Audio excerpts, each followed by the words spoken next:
আসসালামু আলাইকুম, কেমন আছেন সবাই? তো প্রথম প্রশ্নটা হচ্ছে, Fatema is adamant about her future plan. তো এইটার সাথে এই যে শব্দটা, এই শব্দটার সাথে মিল রেখে অন্য কোন শব্দটা হবে সেইটা আর কি এখানে জানতে চাওয়া হয়েছে। তো অ্যাডামেন্ট এই শব্দটার অর্থ হচ্ছে একগুঁয়ে, হ্যাঁ, বা কঠোর। তো এটার সাথে মিল রেখে ইনসিস্টেন্ট এই শব্দটার অর্থ হচ্ছে জেদি, তাহলে এইটাই মিলবে, এইটা উত্তর।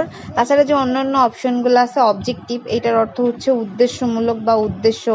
তারপর হচ্ছে আনডিসাইডেড, এটা মানে হচ্ছে সিদ্ধান্তহীন। তারপর হচ্ছে ফেভারেবল, এইটার অর্থ অনুকূল এরকম বা উপকারী। তো এটার কোনোটাই হবে না। তারপরে হচ্ছে the police is going to clamp down on drug dealers. তো এখানে ক্ল্যাম্প ডাউন অন কেন হইল, এটার অর্থ হচ্ছে, এই পুরোটার অর্থ হচ্ছে শক্ত হাতে দমন করা।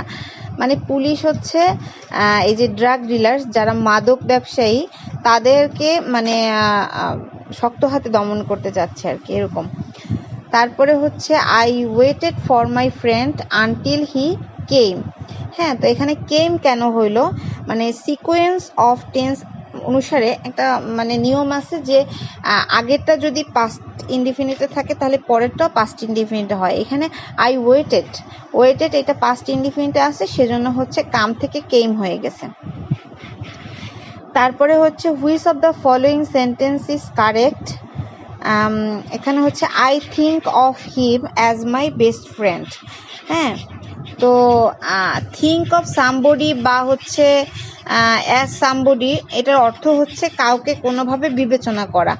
তো আমি তাকে আমার বেস্ট ফ্রেন্ড হিসেবে বিবেচনা করি, এইটা আর কি অর্থ দ্বারা, এই কারণে এটা হয়েছে।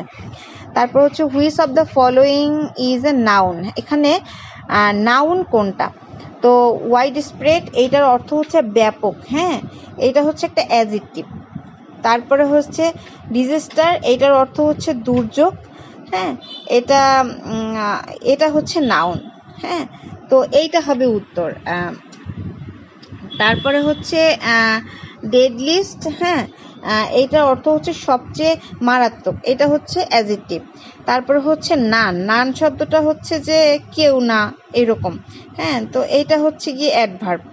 তো কোনোটাই হবে না, উত্তর হবে হচ্ছে ডিজাস্টার এইটা। তো আশা করছি সবার ভালো লেগেছে, সবাই ভালো থাকবেন। আল্লাহ হাফেজ।